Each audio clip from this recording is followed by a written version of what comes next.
Hello, hello. Welcome into another episode of the Patriots Podcast. I'm Sean here with Ryan and JJ. Hello. What's up? Hey, we are here. The beginnings of the 2024 season. I know we already had mini camp and rookie mini camp and all that stuff, but this is where the rubber meets the road. Training camp began today. We're recording this July 25th. We're going to get all into a bunch of stuff about training camp, who showed up, who's on the pup list, who we think are fringe candidates to potentially make the team or miss the cut at the very end, and then go into some depth about the team construction there. But first, a couple updates that happened in the intervening months since our last recording. Juwan Bentley and Devontae Parker signed extensions with the team. Took forever for some of these extensions to get announced. I don't know why. It was like, are they going to save money against the cap? What are the specifics of each of these deals? But very moderate deals for both guys. Devontae Parker's cap hit actually went down for the season, saving him $2 million on the 2023 cap. Adding 2 years to Bentley's contract, 2 years to Devontae Parker's, after of which we at the wide receiver position only had one guy signed on for more than this year who had seen playing time previously. So it helps to have some continuity there. We'll see if Parker can grow a little more and Bentley can put his stamp on this defense even more than he already has. But JJ, what do you think off the bat when you heard these two guys were re-signing? Honestly, I didn't think much. It's nice that they're locking guys down. The Devontae Parker thing, they saved some money for themselves. More kind of role player type guys in the locker room. I know Bentley's becoming more of a leader probably now with the extension, which is good. But he's really, to me, a number 2 linebacker. So it's if we have a piece, I'm sure we'll get into it with Mapu if he's the piece. I don't know. Then it'll be a little more exciting. But with him as the number 1 guy right now, it's like, okay, it's kind of, it's nice, but it's nothing special. And kind of the same with Devontae Parker. He's your number 2, maybe number 3 receiver. He had we were excited when we got him. He had kind of a letdown year last year just because of our offense as a whole being a letdown. So it was nice, but I'd say that's all it is. It's nothing to me that's super crazy exciting or big moves or anything. I think there's a lot of other guys on the team that are younger that I would like to have seen get extensions. Definitely on the defensive side. I know Duggar's coming up. Owenu's coming up. I mean, those guys are more game changers that I'd like to see get the deals. So we'll see how that turns out. It's nice in the meantime, though. Yeah, I think with the Bentley one, you don't have a lot of flexibility with off-ball linebackers. We haven't really seen, other than converted safeties, a pure linebacker come in. So you want to keep your proven commodities. I think we know Devontae Parker can play as well. Keep them, extend them a little bit, and see what you got with some of these younger guys, and that hopefully, they can get some of those deals in the future and get them extended.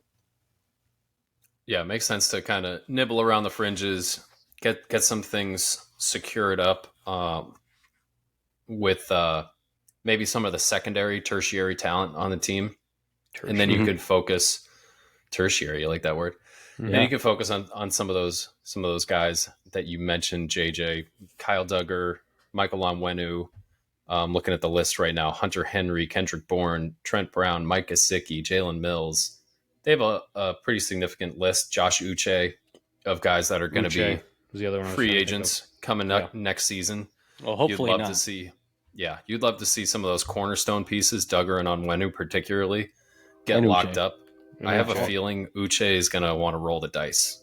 And if he can get 10 plus sacks this year, he's going to want to hit the open market and see a big number coming back, which is typical for edge rushers.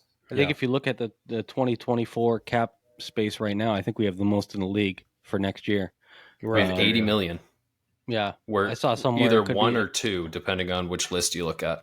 Right. I saw somewhere it could be up to 100 million. So, and that's going to increase because the NFL is going to kill it this year as far as, revenue. So I think so too. I think now is the time, lock these guys up as soon as possible. I mean, I've been saying that for, I feel like over a year now with Duggar. and Uche. Duggar's a little bit different because he's older. They drafted him at 24. I think he's already, 28. On Wenu, the flexibility there to play tackle or guard or whichever position on the offensive line and to play it like at an elite level, you don't have that anywhere else on your roster. You cannot afford to lose Michael Onwenu on this team. No. I don't care what it takes. Overpay him. Like, you need that player. Yeah. 100%. So those were a couple of the offseason acquisitions or re-signings, extensions.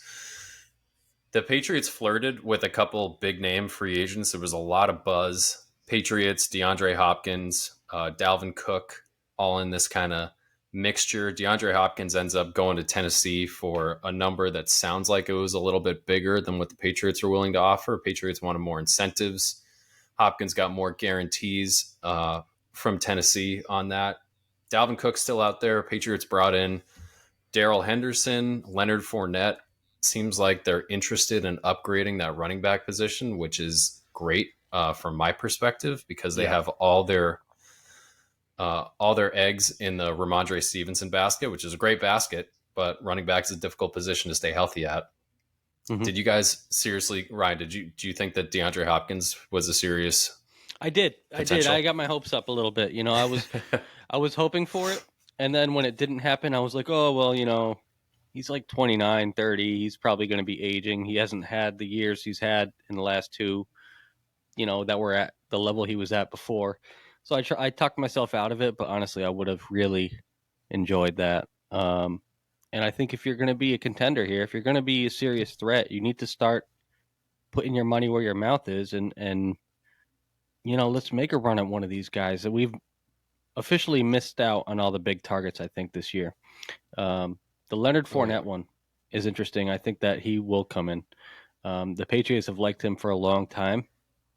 He can catch the ball a little bit, which he does. I think most people don't really last year or something. Yeah, I think most people don't really see that. I think Pierre Strong is the other guy that is really intriguing there for me as far as catching the ball out of the backfield. Ty Montgomery to me is a cut candidate, and then you have Kevin Harris, and who's the other one there? JJ Taylor. JJ Taylor. Yeah, those two I think are bubble. But I liked what I saw from Kevin Harris, especially goal line. He looks like he runs hard. So that's another little position battle as far as like the third, fourth, fifth slot in the depth chart that I think will be interesting. Yeah, no doubt. I look at that and I'm like, obviously Stevenson's the number one. Also, do you guys see he got an 80 rating in Madden? He was the number 25 running back in Madden. Dude, No, I didn't see it. I hate the Madden ratings so much. Isn't that crazy? How is there 25 running backs above him? I don't know. I mean, Bijan Robinson was above him, which is arguable. I always like when the running backs come in as rookies as a high number. But it's like still 25 You did a little franchise draft. Oh, yeah. And franchise grab draft. some I want to Bijan. get that guy. Yeah. But, it's like Miles Sanders and what's his face? That came from the Bears. David Montgomery. Dave Montgomery is not. Dave Montgomery's ahead of him? Really? Yeah, there's a ton of guys. Breece Hall is ahead of him. Breece Hall's hurt. Wait. Yeah. He was hurt. Breece Hall's played half a season. He had like 2 good games. Yeah. And he's ahead of Ramondre. Even Miles Sanders. I don't think Miles Sanders. I'd rather take Ramondre over Miles Sanders every day. Without a doubt. Ramondre is borderline top 10 running back. I'd say so. Easily. Yeah, I'd say so. I like Ramondre a lot. Easily top 10. But behind him, you make a good point. They have a lot resting on Kevin Harris making a jump this year. I mean, Pierre Strong. I don't think Kevin Harris has another gear. So he's one of my cut candidates.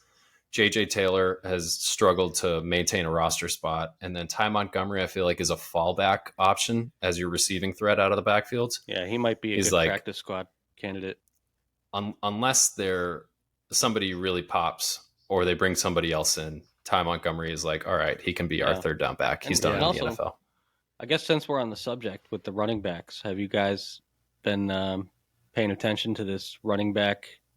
I don't know if complaint is the grievance. Yeah, kind of the money running grievance. back committee throughout like the entire country has been on about getting paid. Josh Jacobs doesn't get paid. He was basically the best running back in football last year. Yeah. Yeah, I mean, it's unfortunate given the position that they play.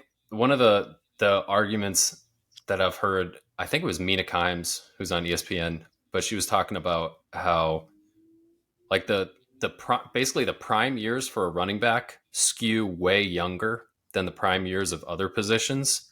So like when they're their best, they're either in college or on their rookie deal. right. And so they end up playing for free in college and then being cost controlled on that rookie deal in the NFL. And then they kind of age out of their prime as soon as they would hit the open market. Yeah. Whereas other positions, wide receiver, pass rusher, defensive back, cornerback, some of the big money positions, they hit their prime in that second, third contract. Right. Like receiver. So that's when they get big tackles. money. Right. Well, So and it just kind of sucks for running backs. It sucks. I mean, they had huge contracts. They were getting massive contracts like 5-6 years ago. I feel like, what was his name on Dallas who got a massive contract? Zeke, he got a No, $90 million he held out. 6-year Zeke contract. and the one before Zeke. Is he a free? I think he's a free agent right now too. He is a free agent. Isn't he? He Did is, sign? yeah. No, not just yet. like That's they, whenever they give out DeMarco the Murray huge, got a huge deal with Tennessee. it's like whenever they get huge contracts, the guys get hurt and they never play on them. I mean, you can go back all the top running backs of the past 15, 20 years. It's like, what are you supposed to do? All the stats and all the numbers show, well, once they hit 27, 28 years old, you kind of need to start looking for a new guy. Yeah. Because look at, Todd Gurley. He had like one of the biggest contracts in the NFL at the time. And he just got hurt and he never really played. And it sucks. Yeah. It definitely sucks. Even Dalvin Cook signed a second contract, a pretty good sized contract, and then the Vikings halfway through decided no thanks. The crazy thing is he's done nothing on the field to show that he's really slowing down. He's been fantastic. Yeah. It's a tough spot. I think even the scouting community is leaning towards like these guys have been 4-year starters in college, 3-year starters in college, and they're looking at the mileage on the player at that age, and they're saying, well, he's been used a lot already. Like he's taken a lot of hits, and then, these guys get hit. I mean, no one gets hit harder than running backs. I mean, quarterbacks because they're defenseless. But on a consistent basis, running backs are taking shots that me and you and average people would be like, no, I'm fucking good, dude. Like, yeah, right. So I just feel like Saquon was an outlier for me as far as talent. Like to be that good, I think he got paid like $11 million for the year or something like today. Yeah. But I feel like his level of talent to not pay a guy like that is great. And he's their offense, man. Yeah, when you watch that literally. team, like he's the one that pops consistently. I saw an article. I think the headline was Daniel Jones looks to make a leap this year, and I was like, good luck. Yeah, Saquon just signed today. I know. Yeah, I know. 1 year, 11. It was 1 year for the same amount of money that the franchise tag was. Yeah, maybe. I think the franchise tag was like 10.5, and he signed for 11 or something. Yeah. Some so shit. I mean, that's bullshit. Like it's the same deal. Yeah, that's like, basically hey, we're trying to make us look good in the media. Yeah. Yeah, exactly. I mean, I would love, you brought up Hopkins. I mean, I thought it was a real chance we would get him, and then he signed for Tennessee for a little bit more money, and that kind of that's kind of on par for what I thought. I mean, it would have been nice. I feel like we have enough at offensive at receiver skill position. If bearing any major injuries or multiple injuries from multiple guys, we're hearing Juju Smith-Schuster's knee might be or maybe not be a problem. I mean, if that becomes a problem, I think we're going to look at that differently. And also Thornton, the way he had a soft tissue injury in OTAs, if that becomes a problem, I think we're going to look at DeAndre Hopkins' decision a little differently. Bearing, at least, maybe one guy getting hurt and everyone else being okay, I think we're fine. It's running back, third down back. I'd love to see Dalvin Cook come in here and be a friggin' scat back for us. I don't know if that's going to happen. I don't know if he's going to want that, but that would be incredible if he came in and it was our scat back, third down back, and kind of Stevenson's backup when we're not giving carries to Stevenson, and Pierre Strong is more just like a change of pace guy that you bring in to give both of them breathers. I don't think J.J. Taylor has much. Kevin Harris, I kind of agree with you. I doubt there's much more he's going to do. But for me, it's really like the offensive line. They need to figure out the tackle situation. We might be okay, but if they were looking at tackles, I don't think there's any free agents out there anymore. But like that would be the position I would have got really excited for, just because to me, and we'll get into it once we start talking more about training camp over the next couple of weeks. You want to wait on that? No, let's do it right now. Let's talk about tackles. Tackles, it's clear. You got Trent Brown, who was apparently had an issue at OTAs. He came in kind of out of shape and had some travel issues. Whatever. We've got the other guy from the Broncos, who I'm blanking on his name right now. Calvin Anderson. Anderson is starting on the PUP list. Not good. Mm-hmm. And then, Riley Reif is 35 years old, and Riley Reif is going to get beaten by 27, 28-year-old top pass rushers. There's no doubt in my mind. You're playing the Jets, who have a few. Miami's got some. You're playing teams that have those players, and that's going to be an issue. So what are they going to do? Is Trent Brown going to come in and be maybe he's right tackle? I mean, if this guy Anderson gets off the PUP and comes in and is a player, he's a serious starter at either right or left, I think you're good. Like one of these guys has to be a legit full-time 16-game starter. Yeah, I don't. And then we're good. But it might. That's the problem. It's a guess. It's like maybe. There's a chance. Yeah. There's no chance of it happening, but it's a chance. And if it doesn't happen, we're screwed. We're completely fucked. The interior of our offensive line seems okay. You might be able to, if Oweno's all right, I know he's starting on the PUP. If you move him to the right tackle position, he's solid there, and then maybe one of these rookies can come in and play at right guard. Right. I think that's a very likely scenario. That seems like the most likely safe scenario right now, but I don't know if that's going to happen either. And, if but then you start dealing with him, now you have to pay him right tackle money. If you put him all at right tackle all year, and that's certainly something the Patriots think about. You know what I mean? Mm-hmm. Like that I think goes into it's there. More something that Onwenu's camp is going to think about. I mean, if he's playing tackle all year, then Onwenu's agent is going to want tackle money, and rightfully so. He's elite at guard.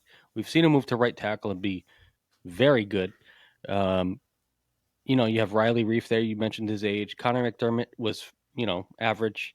It didn't get him killed. He didn't get Mac Jones killed as much as, Trent Brown was last year. And Isaiah Wynn, Jesus Christ, thank God he's gone.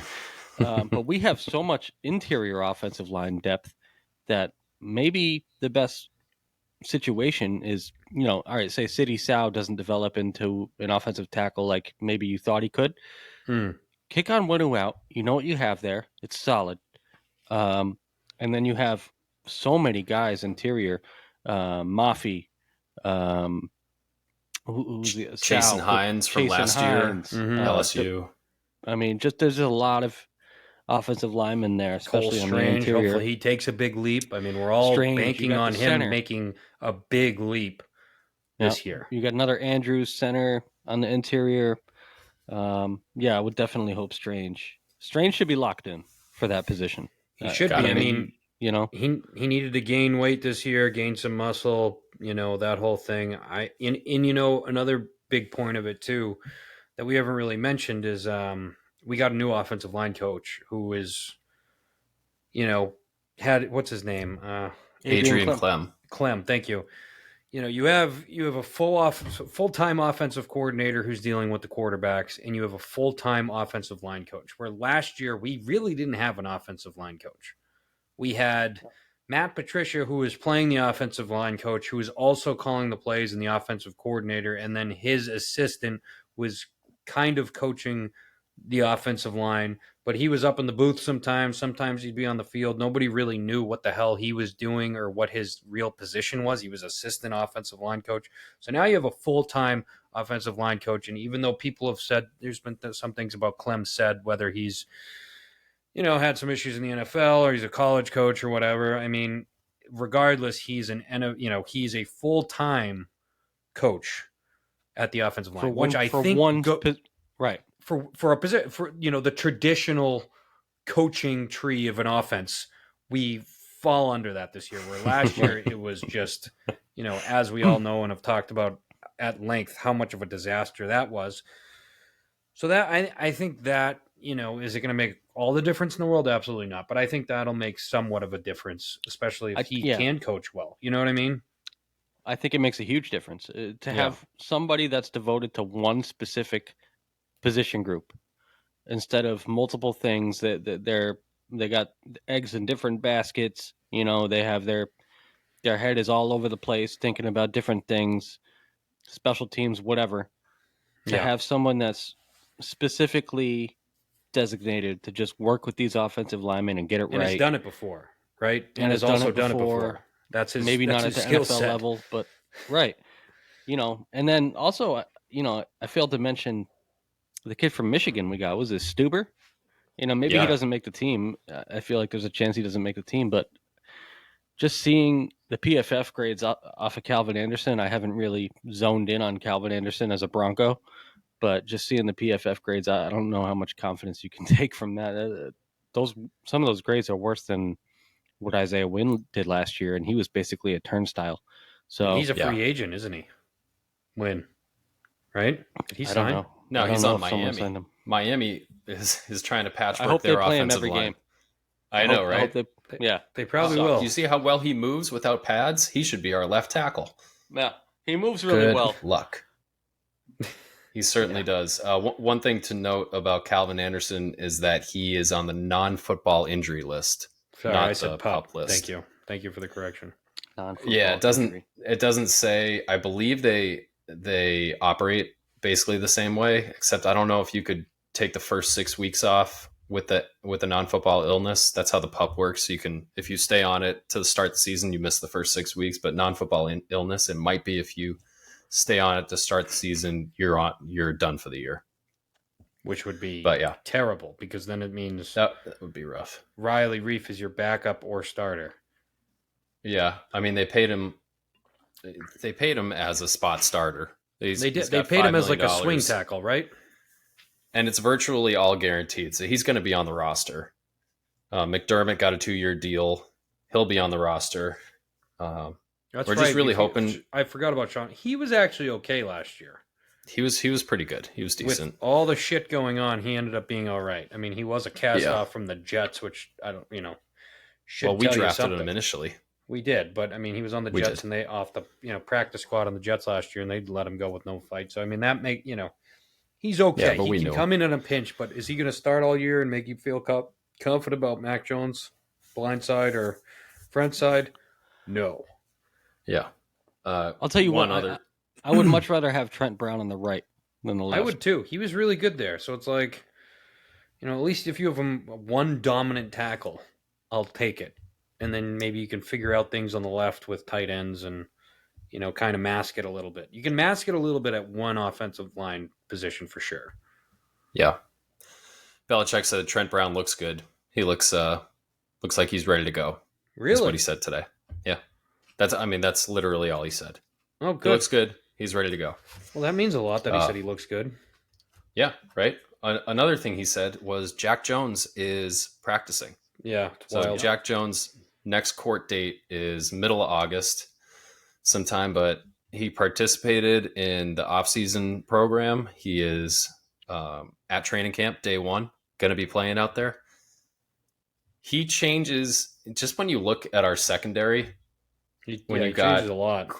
Christian Gonzalez, Jonathan Jones, Jack Jones, Marcus Jones as your top four cornerbacks. Yeah, if we're able to have all four of those guys, we are fucking dominant at cornerback. Oh, definitely. Christian Gonzalez is a rookie, has number one skills.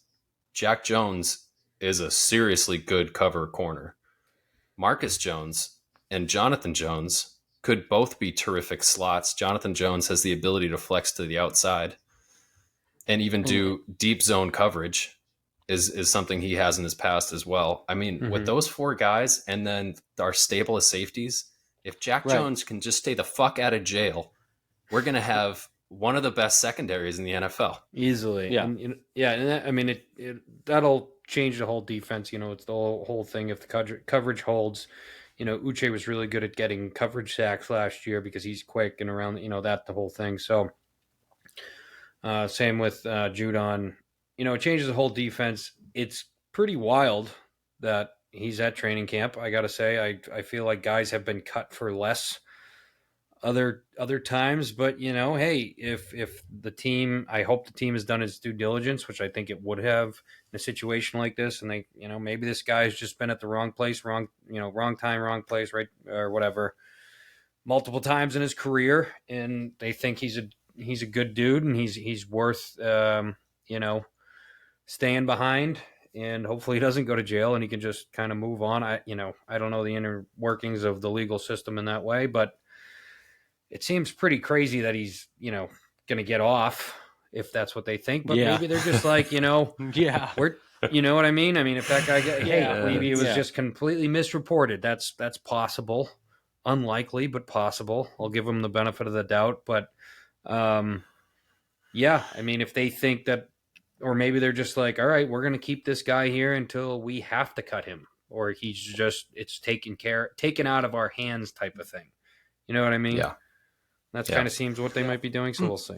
So the Jack Jones thing's it's interesting. I feel like if he wasn't an NFL player, I don't know how much time he'd be looking at. Oh my God, dude, are you kidding? But I'm pretty sure he would be looking at the time.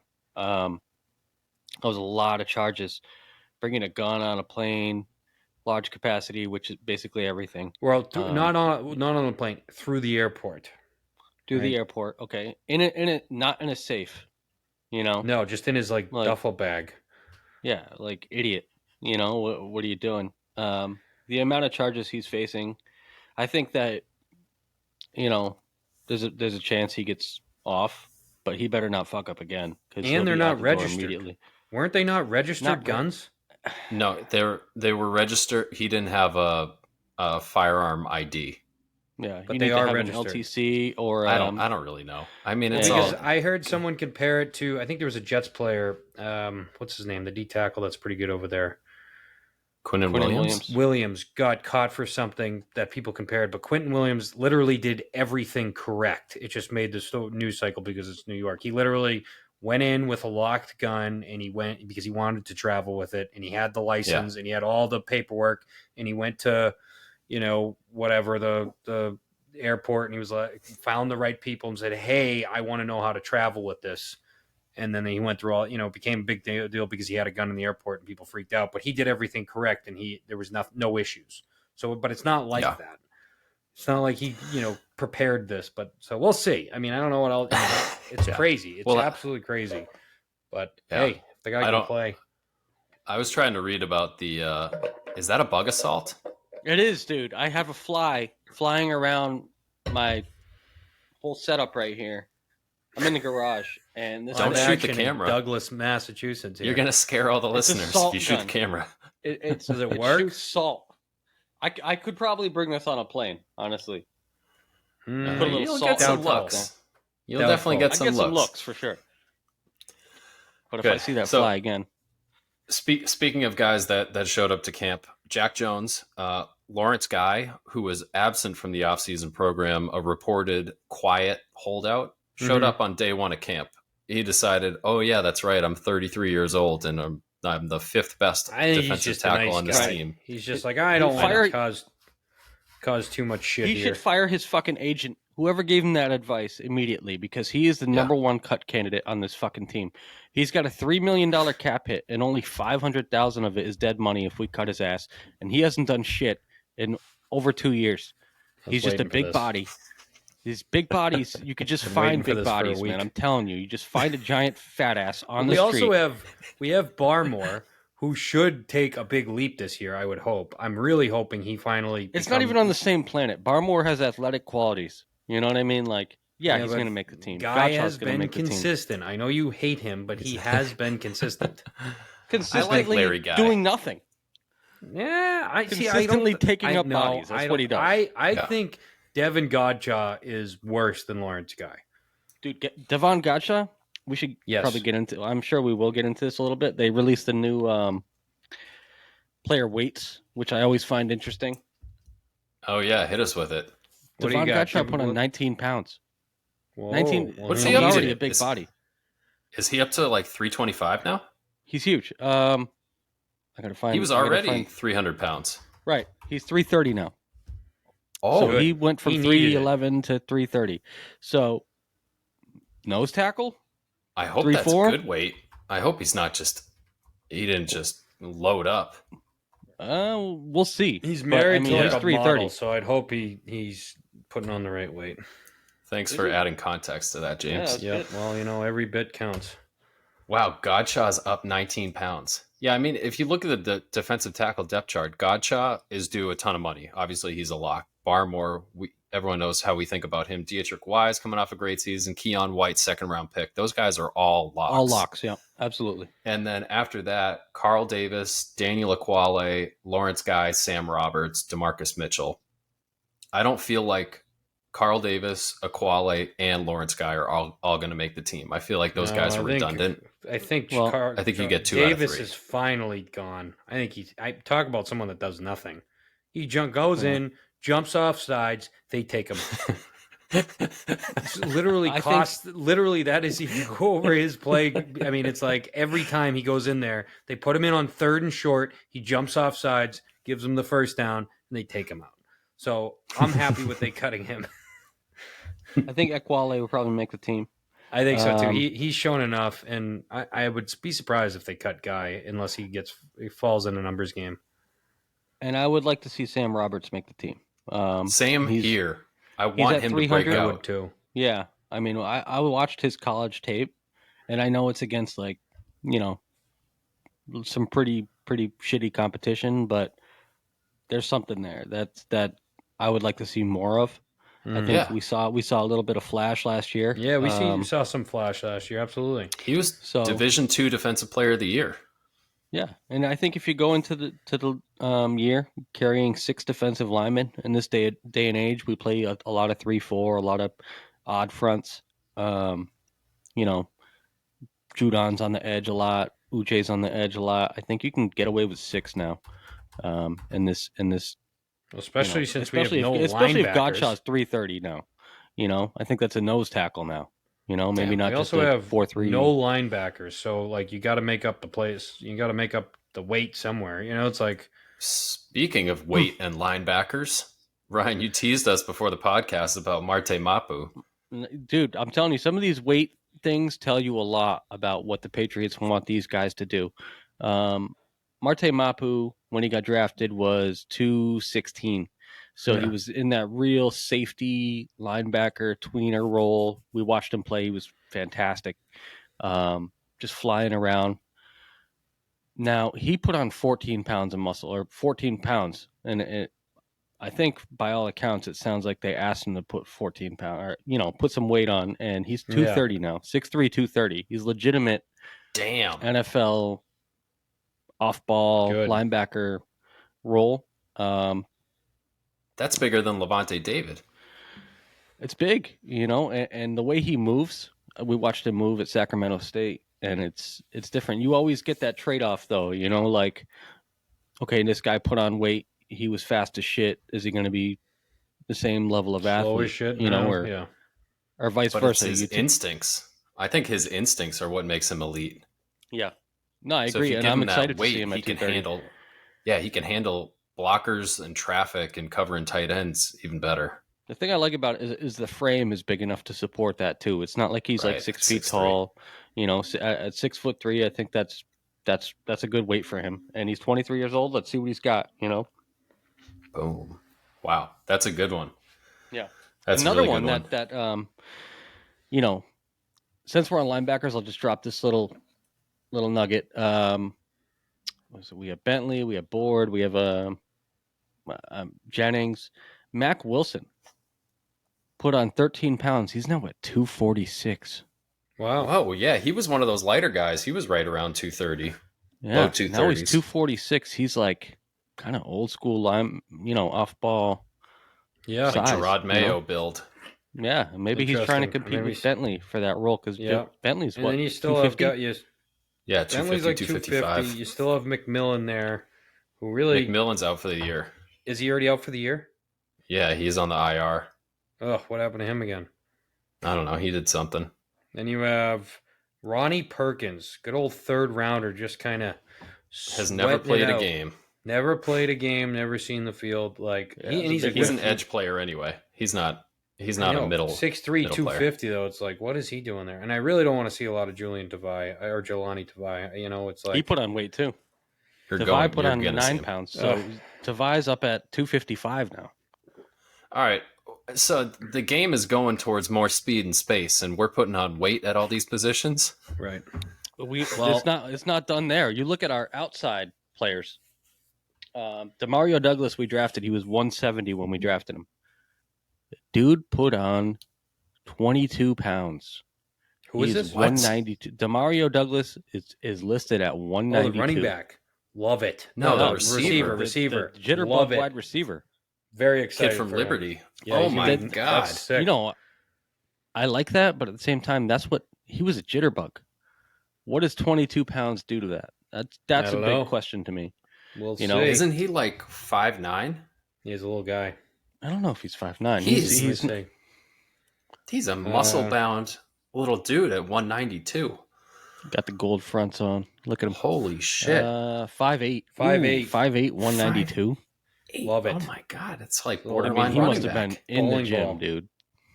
So, and then another one, two more on the outside I'll give you, and then we can move on to something else. I guess we'll stay on the offensive side. Kendrick Bourne put on 15 pounds. He looks huge. I saw some videos online. He looks massive. He puts his workouts on his Instagram, and that is muscle, my friend. He is ripped. Yeah. And then the other one that I thought was good was Marcus Jones, 14 pounds of muscle. He's 188. Good. So that'll help him on defense. I just wonder, does that hurt him a little bit on kick return? That explosiveness. That explosiveness. But those are interesting. I love the weight things, man. They tell you a lot, you know. So the random drug tests are going to come rolling into Foxborough right quick. Yeah, they might. We'll see. Holy smokes! Marcus Jones doesn't seem like he'd be in any trouble. The way he presents himself, he's like military family. You know, I think he's fine. Yeah, but somebody goes, "Oh, you put on 10% of your weight in pure muscle in one off season." Did you guys see the program, that football movie from like 30 years ago? Of course. Dude, it's one of the best. What's his name? The steroid guy? Yeah, I can't. The white dude? Yeah, he's like, coach goes, "Oh yeah, it's normal to put on 30 pounds of muscle in an off season if you really hit the gym hard." This dude is like I love yelling that at himself in the mirror.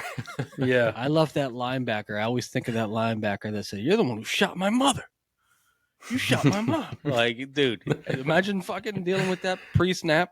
You're the quarterback, like, or the running back. That's some John Randall level trash talk. Like, are you dissociating right now? Okay. Those are some good. Shoot your mom, man. I don't even know you. Good training camp tidbits.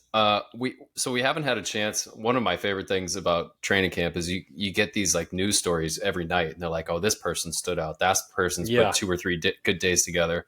Absolutely. Obviously, this being day one, we don't have that yet. But if you were going to prognosticate and you were going to go, this is one surprising guy I could see making the team. I know a lot of people are picking Demario Douglas, and you just added some context to that. Now he looks like a muscle hamster. If you guys had to pick one surprise guy to make the team, I can give you a minute to think about it. I'll go first. Yeah, what do you got? I got Isaiah Bolden, who was a 6th or 7th round pick at cornerback, who they took out of Jackson State. Kid was a 5-star out of high school. Ran like a 4.3. I believe he went to Florida State. I think Amir Speed went to Georgia and then Michigan State. And then I think Isaiah Bolden went to Florida State or Florida and then transferred to Jackson State to play for Dion. Yeah, he was a transfer. Jackson State, yep. 5-star, height, weight, speed guy, production at Jackson State, whereas Amir Speed didn't really have production at Michigan State. I just think he's got all the tools to be one of Belichick's late round cornerback development prospects. I like him, and he's fast as hell. Like you said, he's got great measurables. Yeah. So and he produced at Jackson State. Yeah. So he can play the position. Where Amir Speed, I feel like, could cover kickoffs great, but that's about it. Yeah, I'm gonna go with the other rookie receiver we got in Keyshawn Booty. 6th-round pick. You don't really expect much from them, but I mean, he was such a good player at LSU for a time. You'd love to see if this kid can get healthy, if he's still got something. That would be such an adrenaline shot to our offense if he played the way he did in college for those when he was really at the top of his game over there, because he was just, I mean, he was great. I remember at LSU, what was that, 2 years ago? Yep. Just, looked like one of the best receivers in the country. So if you get that, it's just, it'd be huge. He's got the measurables. He's 6 feet 197. He absolutely tested like complete shit at the combine, as Ryan has alluded to. But yeah, I think he could make a huge difference. And I'll give you another one real quick. That's not a rookie, Bill Murray. I feel like Bill Murray's. I knew you loved Bill Murray. He's been sticking around, dude. It's like he's 6'4", 307. He's been around for a couple years now. He went from tackle to guard, and they've kept him around. I feel like there's something there. There's something they're waiting to tap into with him. And, he might be, maybe he's a swing tackle, just like all across the line type guy. Maybe he's a smart guy that's really athletic, and they can figure something out for him. He used to play defensive line. He was a D lineman that they converted. D lineman to offensive line. That means you're athletic. Yeah, I love when that happens. So I have a couple here. All right. The first one, I think it's between. I'm worried about Butte. I love him, but I loved him his first 2 years of college. There's something wrong with him, I think, still. So I'm going to go either Jalen Hurd or Ed Lee. Ed Lee, the rookie from Rhode Island, knows how to get open, catch the ball. I think he's going to impress in preseason. I think it's between him and Jalen Hurd, who they just signed. He's a former 3rd-round pick. He's been banged up bad in that he was a 3rd-round pick in that infamous 2019 wide receiver class. Super talented, big guy. I think he could play that little Jordan Humphrey role. What is he, 6'5", 230? 6'5", 230, I'm saying, yeah. So those are interesting ones. The ones I really want to happen and need to happen, because we picked these fucking guys in the 3rd and 4th round, 4th and 5th round, whatever, is Bryce Behringer, the punter. He needs to beat out Corliss Waitman. He needs to.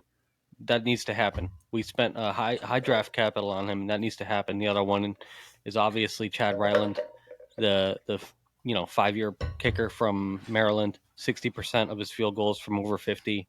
He needs to beat out Nick Folk.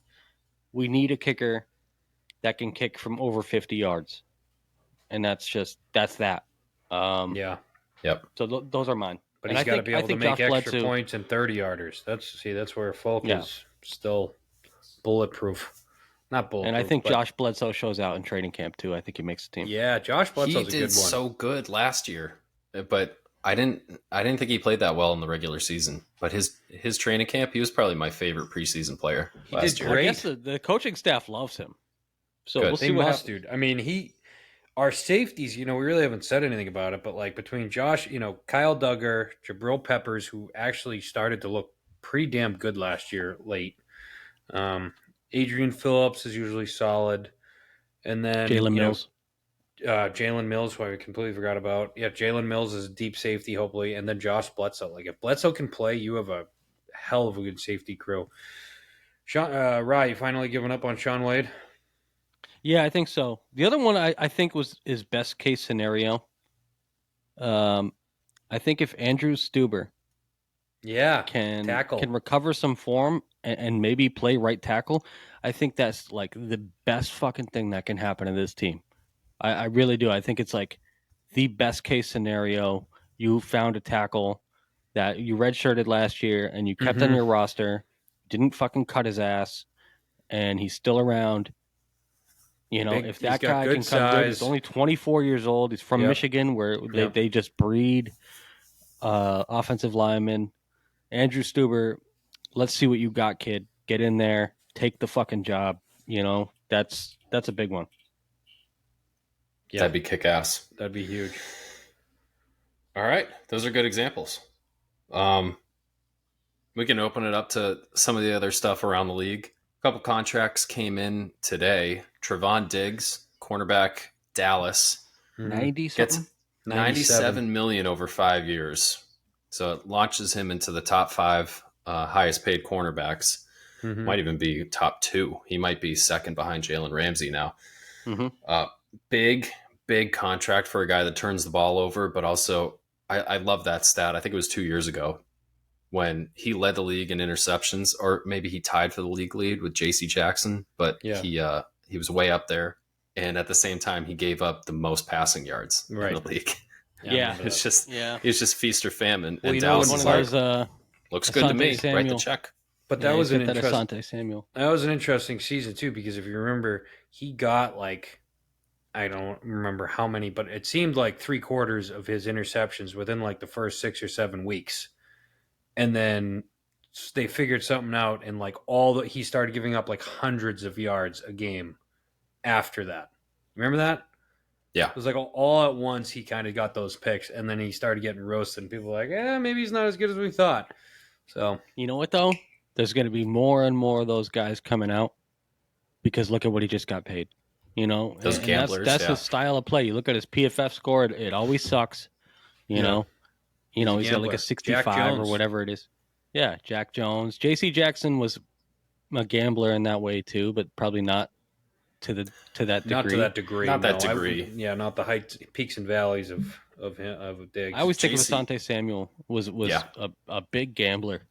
You know, that's a great comparison. He would try to go for everything, and then he would leave a lot of fucking space if he didn't get behind. You know, if he didn't get in front of the ball, get in between, he would leave a lot of space. Yeah, he's got a little beef going with Revis right now. You guys see that? I've Trevon Diggs does. No, Asante Samuel. Asante Samuel and Darrell Revis.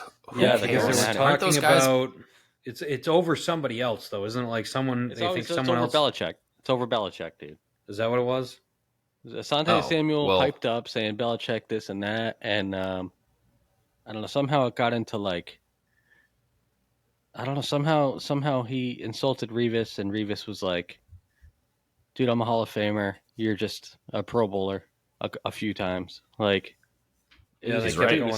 And dude, Revis kind of went at him to the degree where you were like, "Shut up, Asante." Like, he did. He said, he goes, "Oh, if you didn't drop an interception, you took Tom Brady's whatever ring from him at the time. He'd have 8 rings right now if it weren't for you." And Asante stopped. Oh God, don't hurt my heart thinking about that play. Wow. Right. Anybody, if you want to have a good minute and a half, look up Asante Samuel's biggest hits. He, for a little guy, he's got a highlight reel of laying people out. Oh, he lit up Ricky today. Williams. Yes, but almost all penalties today. Let's just preface that. Yeah, you can't do that shit basically, anymore. He would leave his feet and go sideways. Defenseless receiver every single time. He was good though, man. I liked him. I just wish he was great. He was really good. He was really good for us. Yeah, he was. Okay, so Diggs, similar player, gets paid almost $100 million by Dallas, who loves to write checks. Get into the big one. And the other one, Herbert. The other one, Justin Herbert. There's this like group of quarterbacks that everybody's been looking at. When are they going to get their extensions? And it was who's going to go first. Jalen Hurts went first. Mm-hmm. And then Justin Herbert goes second. He gets 262 and a half over 5 years. So he's averaging the most in the league, $52.5 million a year. 133 guaranteed. So almost exactly half of it is guaranteed upon signing. More than that is guaranteed for injury. Herbert, we probably all agree, is worth this contract. It had to happen. So. Yeah, Joe Burrow is. He should enjoy being the highest paid quarterback because a week from now, Joe Burrow is going to have a bigger number. Oh yeah, definitely. Herbert's elite. You look at his ratings for the last 3 years: 98, 97, 93, and he played almost all of last year with broken ribs. I think he broke. If he didn't have one of the worst ribs coaches in the league, they would have probably won a Super Bowl. There's a fascinating thing on Netflix right now called Quarterback. It's a new show that's out, and I was watching episode 3, and they have Kirk Cousins on there, and this guy is taking the biggest shots you could imagine. Deron Payne is laying him out, saying you'll be okay. I'm pretty sure this guy's got massive bruising under his ribs. And then he gets hit by Von Miller the next week, and you could just see him coming off the field. That it was the game where Justin Jefferson made that insane one-handed grab. And you could see Kirk Cousins coming off the field, and he's just like, oh, and he's going to the sideline. Thielen's going up to him in the huddle saying, hey, did you see this? He's like, I don't know. He's just in pain. He can't even focus. It's a brutal job being a quarterback in the NFL. And I think sometimes we take it for granted. Like, these guys, that's a tough fucking position to play. To read the whole field, to execute on time, and to take hits like that, create, her. I know we're on the contract thing, but I just, that thing stuck out to me as far as, since I was on Justin Herbert's injury and still making that money. I think he's well deserved the money, but man, for him to tough it out all year last year after getting hurt like that in week one. Yeah, it was week one. That's right. He's a tough cookie, man. I give respect to that dude. Mm-hmm. Yeah, he showed all the attributes right there.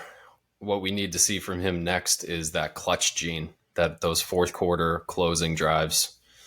Love to see that. He's got his new offensive coordinator, Kellen Moore, out there. Everybody's healthy to start the season, which is always critical for the Chargers to stay healthy with those skill position players. Mm-hmm.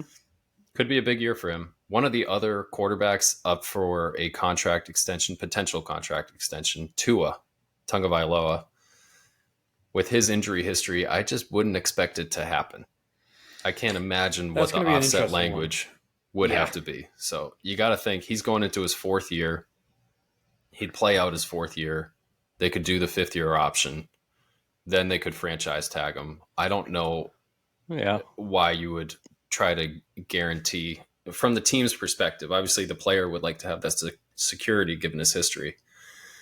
But from the team's perspective, how could you trust that the health situation is going to stay in a good place? I'm with you. I think you look at some of the licks he's taken over the last few years, that it's not like a normal shot. It's your fucking head, so and the other thing I think that Miami has to fall back on is it's such a destination. If there's a free agent quarterback out there that wants to get paid and play and be in Miami, I mean, who wouldn't really want that, So, and you got Tyreek Hill and Jalen Waddle and, some fast running backs to play with. Yeah, I wouldn't touch that. I wouldn't touch him with a long-term deal, Yeah. Okay. Last thing to talk about for right now, the Jets are officially the Hard Knocks team for this year. So we get to see Robert Saleh and whatever his conversations with the team look like. I know Nathaniel Hackett is the offensive coordinator. I don't know who some of the other assistant coaches are. I know some of those guys can be the stars of Hard Knocks if you get a particularly funny or foul-mouthed assistant coach. I gotta just have think at least one. You gotta have one. Yeah, oh yeah. And then you get Aaron Rodgers, who's going to say some cryptic, weird shit. It's going to be on there. They're probably going to ask to cut it out. I haven't watched in a few years. I'll probably watch this year. You should have watched the Lions last year. That was a lot of fun. That was a fun team. Yeah, I heard. But yeah, it's going to be. One of the things about Hard Knocks that I think is common knowledge, but I'll share it, is that the team has final cut over whatever goes in an episode. So like HBO will put it together and then the team gets to go, not this, not that, not that. Right. And so you always worry that the team is going to be like, cut all this shit out. And it's just going to be like them eating lunch. Neutered. And some Can you guys imagine how much shit would be edited if they did it with the Pats? It would be a joke. It'd just be like Matt Slater giving the gospel. That's all you'd get. So it is against the Jets' will. I guess they didn't want to be on the show. No, they didn't. Love it. That's the perfect thing. Just set them off on a bad juju already. Have you seen their opening 4 games? No, who they got? Oh my God, it's worse than us. I thought we had the worst opening schedule. Hang on, let me bring it up just so I don't butcher it.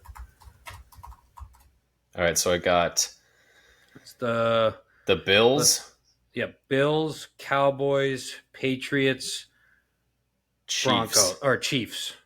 Holy shit. Then it's the Broncos, then it's the Eagles. Oh my God, they have maybe the 3 best teams in the league in the first 6 games. So it's like, they could come out of that being like 2-4. And they'd be lucky to be 2-4 coming out of that. And they'd be lucky. You know what I mean? So it's like, and it doesn't get any easier. Then they get the Giants, then they get the Chargers, then they get the Raiders, whatever, the Bills again. So it's like they're pretty front stacked. And then they, obviously got the have Dolphins to go twice at the end of the year, which is always tough. They have to go down to Miami. I mean, our schedule is hard for sure. It's clearly one of the hardest, but the way theirs just lines up, it's so front heavy. It's brutal, God, man. That's brutal. They might be 2-6, 3-7. They're going to have to run the gauntlet at the end of the season. Try to beat the Dolphins twice. I mean, Falcons, Texans, Commanders, Browns. Those are all winnable games. What I don't like about that schedule, but you got to hope that Aaron Rodgers isn't checked out by week 8. Yeah, that's what I'm saying. Fucking 1-7. That would be my concern right there. Is Aaron Rodgers gets in the head of everybody? Like, I didn't sign up for this shit to come here and get my ass kicked. I saw one catch on the side. I do think that's a dynamic team, though, and a fun team to watch, even though I cannot fucking stand them. No, they have a lot of talent. They had this one clip the other day where Rodgers threw a back of the end zone catch to Garrett Williams, and he caught it, and it was like, Jesus Christ, man. Watch out for that combination, man. If you play fantasy, draft Garrett Williams, okay? Wilson. Or Garrett Wilson. It's my guy, too. I should know his last name, but... that catch was insane. Look it up. Yeah. All right. Well, we get another season of rooting against the Jets, and we'll get some backstage viewing considerations to add to our hatred. I have 2 non-football things I want to talk about real quick. One of which is the Saudi Arabian Soccer League has been bought out basically by the government of Saudi Arabia by different teams, and it's chopped up like that. They just bid $300 million just to buy a soccer player, Kylian Mbappe, potential Ballon d'Or winner, one of the best, probably the best soccer player in the world at the moment. They want to pay this guy $700 million a year for 1 year, and then he's going to Real Madrid because he's already got a supposed contract for the following year. So they're paying $1 billion for 1 year for one player. I just want to put that out there.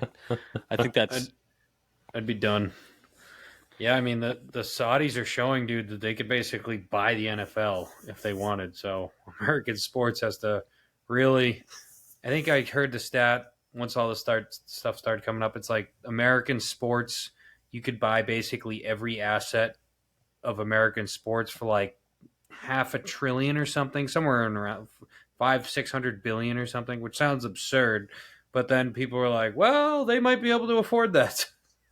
Well, that's all assets of sports teams in America. They could do it. And they could probably do it. Like stadiums, teams, everything.